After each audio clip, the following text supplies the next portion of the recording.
चंपा एक नन्ही सी चिड़िया थी जो अपने माता पिता के साथ घोंसले में रहती थी।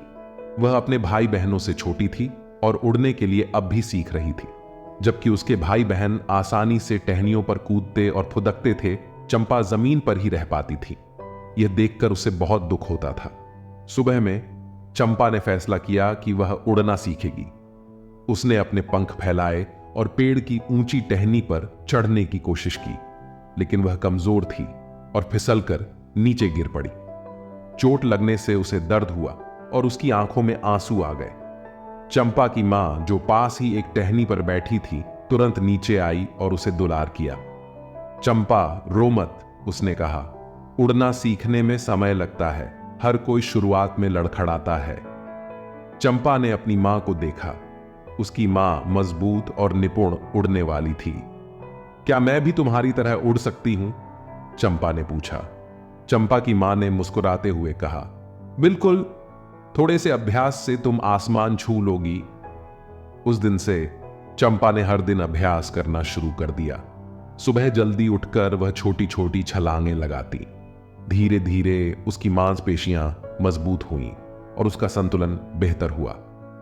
जंगल में चंपा की एक छोटी सी गिलहरी दोस्त थी जिसका नाम शीना था। शीना पेड़ों पर चढ़ने में माहिर थी और वह अक्सर चंपा को प्रोत्साहित करती थी। हर दिन चंपा के लिए एक नई चुनौती थी। कभी कभी वह टहनियों से टकराती थी तो कभी हवा के झोंके उसे असंतुलित कर देते थे, लेकिन हर बार गिरने पर वह हार नहीं मानती थी। वह खुद को चोट पहुंची हुई जगह को रगड़ती और फिर से उड़ने की कोशिश करती। धीरे धीरे चंपा की मेहनत रंग लाने लगी। वह छोटी दूरी तक उड़ान भरने में सक्षम हो गई। वह एक टहनी से दूसरी टहनी तक फुदक सकती थी। हर सफलता के साथ उसका आत्मविश्वास बढ़ता गया। एक हवादार सुबह चंपा अपने घोंसले के बाहर खड़ी थी।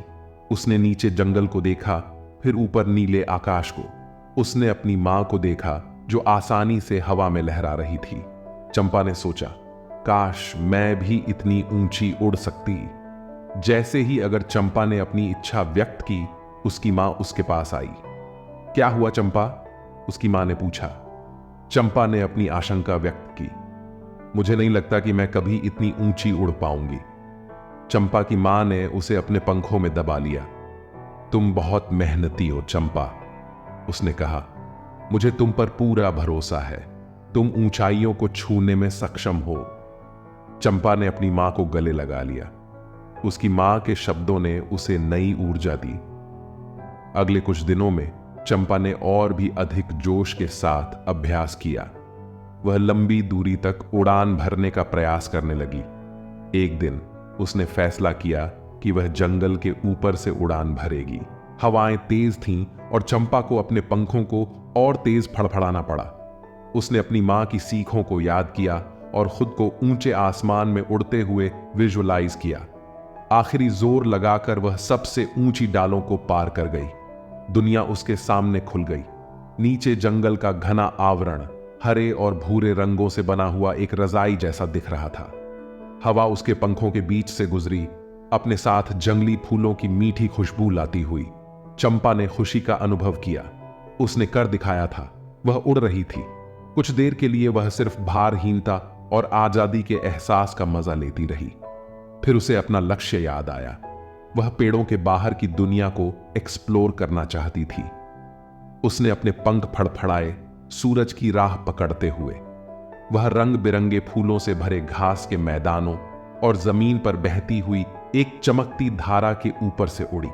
उसने अलग अलग आकार और आकार के पक्षी देखे, जिनमें से कुछ तो ऐसी धुन गा रहे थे जो हवा में भर गई। यह एक ऐसी दुनिया थी जिसे उसने पहले कभी नहीं देखा था और यह लुभावनी थी। जैसे जैसे दिन ढलता गया, चंपा थकने लगी। वह जानती थी कि अब वापस जाने का समय हो गया है। उसने जाने पहचाने निशानों को देखा और जल्द ही दूर जंगल को देखा। अपने घोंसले में वापस आकर थोड़े अनाड़ीपन से जमीन पर गिरते ही उसे अपनी मां की गर्मजोशी भरी आगोश मिली। तूने कर दिखाया चंपा, उसकी मां ने गर्व से चहचहाया। मुझे पता था कि तू कर सकती है। चंपा थकी हुई थी लेकिन खुश थी। उसने अपने डर का सामना किया था, अपनी सीमाओं को पार किया था और अपने सपने को हासिल किया था। उसने सीखा था कि कड़ी मेहनत, लगन और थोड़े से हौसले से कुछ भी हासिल किया जा सकता है।